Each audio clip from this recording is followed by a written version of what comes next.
Demokrasi liberal tidak bisa terlepas dari sejarah terbentuknya Indonesia. Oleh karena itu, di sini kami akan membahas sedikit tentang demokrasi liberal. Kembali lagi bersama kami di Sudut Pandang. Di sini kami mengundang seorang narasumber, yaitu mahasiswa hukum dari USU. Mas Jordan, silakan masuk. Halo semuanya. Pertama-tama boleh perkenalkan diri terlebih dahulu. Baik, nama saya Jordan Bosan Songa. Saya dari Fakultas Hukum Universitas Sumatera Utara. Kalau boleh tahu, abang alumni SMA dari mana? Saya alumni dari SMA Negeri 1 Medan. Baiklah, seperti yang sudah dibilang tadi, demokrasi liberal. Kita mulai dari pertanyaan pertama saja ya. Baik. Pertanyaan pertama. Apa strategi militer yang diterapkan pemerintah dalam menghadapi DITI di Jawa Barat mengingat medan yang sulit? Baik, untuk DITI ini pemerintah menggunakan taktik yang cukup terkenal pada saat itu, yaitu merupakan pagar betis, di mana taktik operasi pagar betis ini merupakan taktik di mana mereka, para pemerintahnya menggunakan masyarakat, di mana mereka bekerja sama untuk mengepung para DITI ini, sehingga DITI ini, Darul Islam Tentara Islam Indonesia, tidak memiliki ruang yang luas lagi. Mereka menyempitkan ruangnya sehingga mudah untuk ditaklukkan DITI.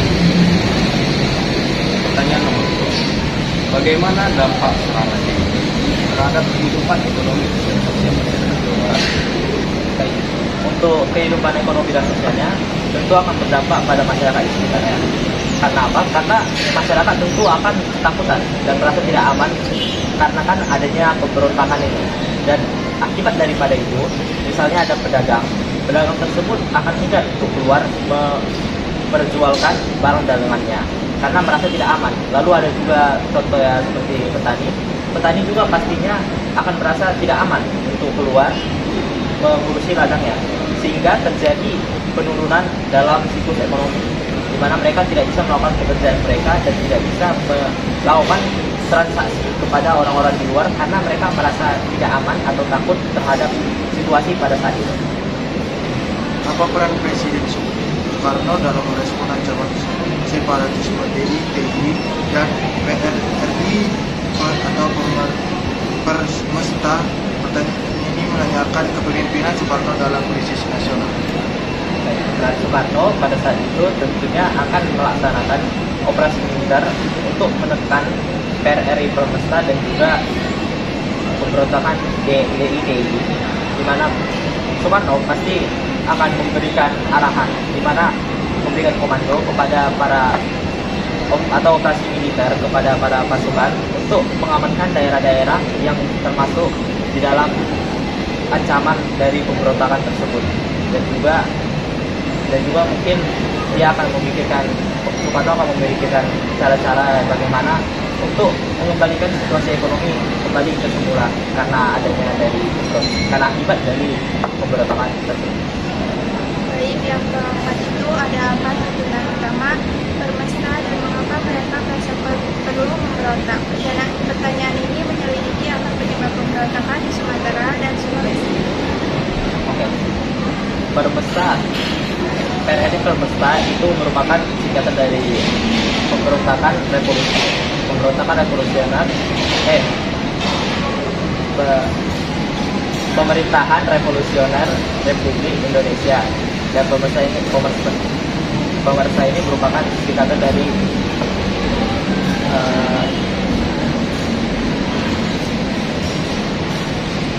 Persatuan Semesta, di mana mereka ini memiliki tuntutan. Yang pertama itu agar terjadinya pemerataan yang tidak hanya ada di Jawa saja, tapi ada juga di seluruh Indonesia.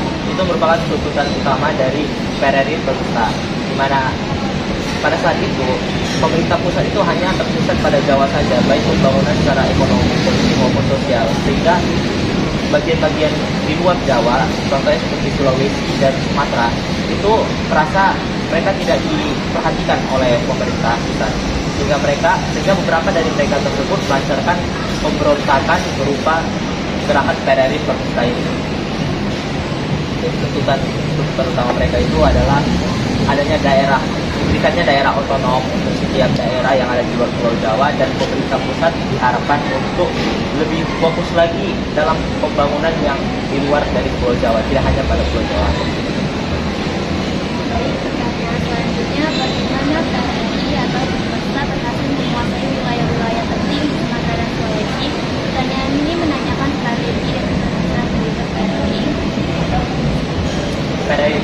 PRRI Permesta ini menggunakan menghasut para kepala desa yang terlebih dahulu. Jadi mereka mendekati kepala desa atau kepala pemimpin dari satu wilayah di Sumatera atau Sulawesi, di mana ketika para pemimpin daerah tersebut sudah terhasut, sehingga mereka gampang untuk menghasut warga-warganya. Lalu juga PRRI Permesta ini mendapatkan bantuan secara konvensional bukan hanya dari dalam negeri, tapi juga memiliki koneksi yang luas di luar negeri, sehingga mereka memiliki logistik yang cukup untuk melakukan pemberontakan di bagian-bagian di Sumatera ataupun Sulawesi.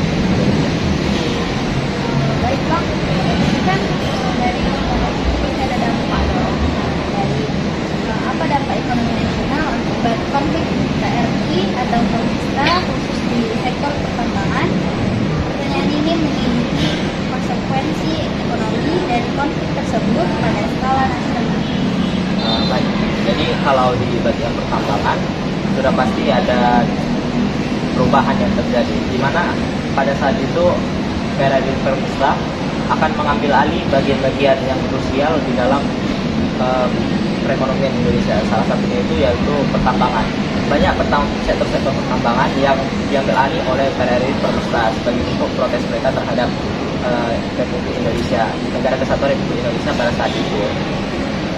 Jadi karena adanya pemberontakan tersebut dan karena dikuasainya pertambangan atas PRRI Permesta, sehingga tidak ada pemasukan dari tambang tersebut masuk ke kas negara, yang menyebabkan negara mengalami kerugian pada saat itu.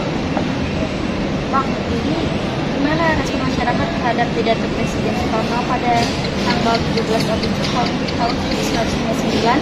Dan pertanyaan ini menanyakan reaksi publik terhadap pidato tersebut.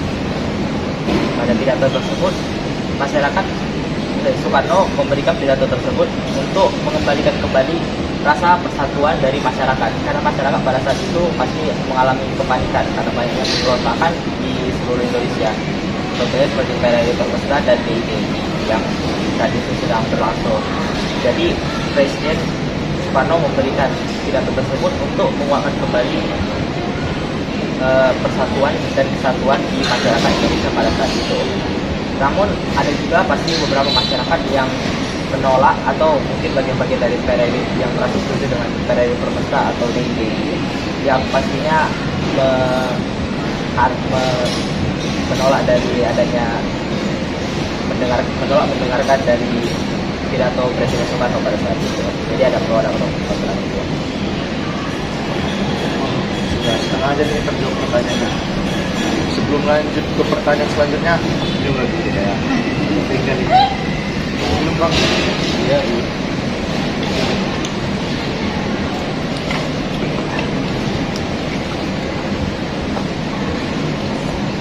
Baik. Di sini ada pertanyaan jawaban dari saya. Pertanyaannya itu menanyakan seberapa efektifkah upaya diplomasi dan negosiasi pemerintah dalam menghadapi gerakan separatis?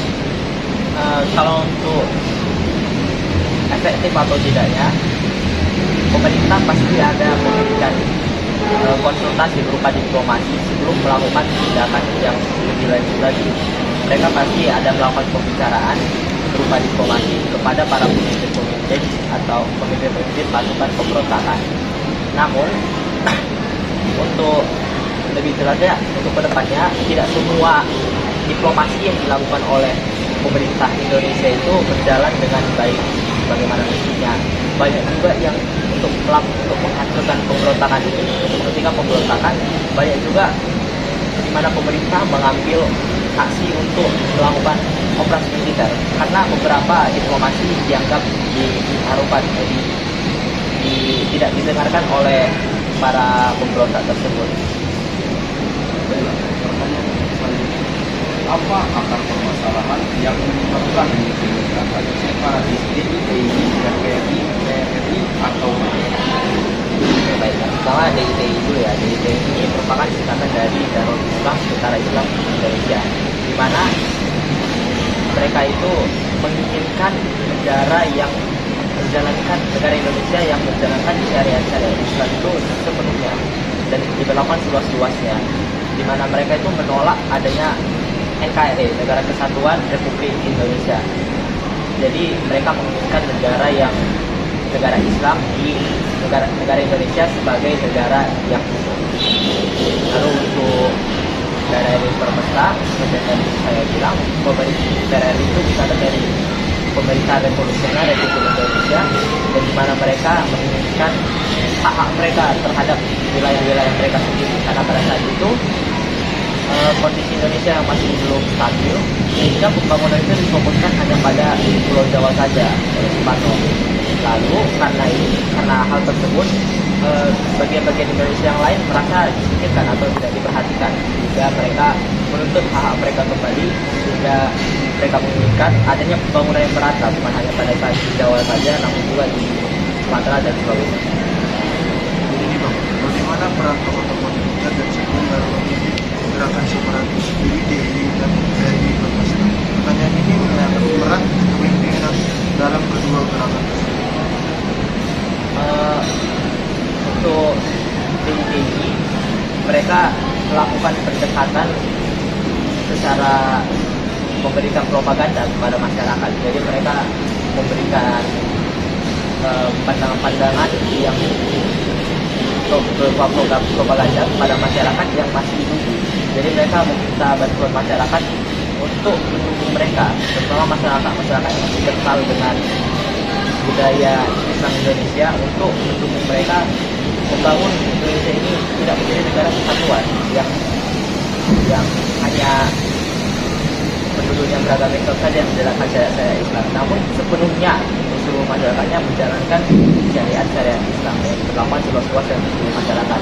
Jadi mereka menghasut masyarakat yang masih kental dengan budaya Islam.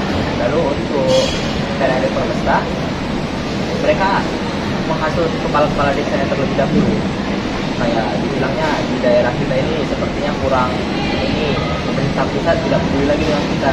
Mereka menghasut kepala desanya, kepala daerah, lalu kepala daerah akan gampang untuk menjalankan warga-warganya, sehingga PRRI Permesta memiliki pasukan untuk memberontak. Yaitu, apakah ada perbedaan signifikan dalam teknik strategi yang digunakan oleh DITI dan PRRI? Untuk perbedaan signifikannya, DITI menggunakan propaganda secara Islamis untuk menghasut orang-orang yang masih tumbuh untuk digunakan sebagai kekuatan mereka dalam melakukan pemberontakan. Sedangkan untuk PRRI Permesta, mereka menghasut kepala-kepala desanya, dan juga mereka memiliki koneksi yang luas. Untuk PRRI Permesta ini tidak hanya pada Indonesia saja, tetapi juga di luar negeri, jika mereka memiliki banyak logistik untuk melakukan pemberontakan. Selanjutnya, Bang, bagaimana pemerintah mengatasi dampak pengungsian warga seperti di Jawa Barat? Pertanyaan ini menanyakan respon pemerintah terhadap masalah Kemudian pastinya dari pemerintah pusat akan memberikan camp berupa camp atau tenda untuk masyarakat yang terkena dampak yang ekstrim, di mana misalnya tempat itu dijadikan medan gerilya untuk memberantas pemberontak tersebut, sehingga pemerintah pusat melakukan evakuasi untuk warga-warga lokal di sana dan dipindahkan ke tempat yang lebih aman lagi dengan pengawasan lebih ketat lagi, dengan menggunakan tenda-tenda untuk tempat perlindungan sementara mereka.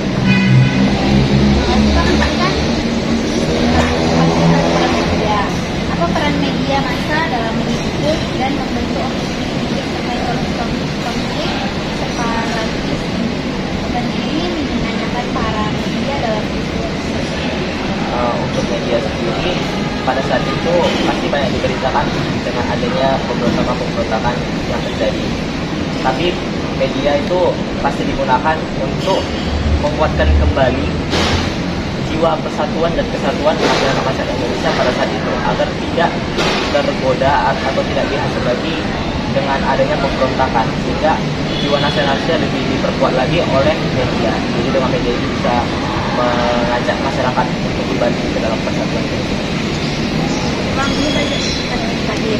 Nah, bagaimana keberhasilan pemerintah dalam akhirnya memadamkan gerakan separatis DI, PDI, dan PRRI Permesta? Pertanyaan ini menanyakan hasil akhir dari konflik tersebut. Untuk hasil akhirnya dari kedua pemberontakan tersebut, pemerintah Indonesia memenangkan dari pemberontakan tersebut. Di mana untuk DI sendiri, pemimpinnya Kartosuwiryo pada akhirnya ditangkap pada tahun 1962 oleh pemerintah Indonesia dan diadili, lalu diberi hukuman mati, dan Kartosuwiryo selaku pendiri dan pemimpin dari DI itu dihukum mati pada tahun 1962. Sedangkan untuk PRRI Permesta, di mana para pemimpinnya dari Sulawesi maupun Sumatera itu ditangkap secara bertahap dan dianggap sudah kalah pada tahun 1961. Jadi dianggap sudah tidak ada lagi. Baiklah, terima kasih Bang, karena jawaban-jawaban dari Abang akhirnya kita bisa mengetahui ya apa yang terjadi semasa demokrasi liberal, konflik-konflik yang terjadi, dan akhirnya tujuan semuanya dapat diselesaikan.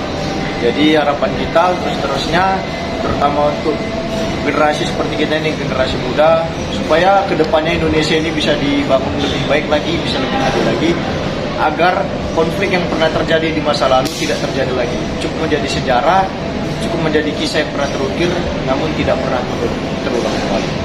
Sekian kami dan terima kasih. Saya Udah guys. Gue dadah dulu. Dadah.